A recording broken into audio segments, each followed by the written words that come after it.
শ্যামা মা তোর চরণ ধরে থাকতে দৃশ্যে জনম ভরে আমায় মাগো তোরেই পাগল ছেলে রইবে রে রোজ তোরা চোলের ছাওয়ায়।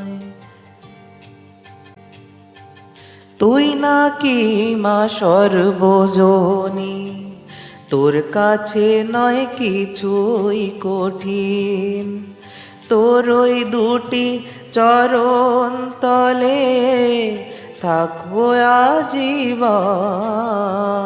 শ্যামা মা তোর চরণ ধরে থাকতে দৃশ্যে জনম ধরে আমায়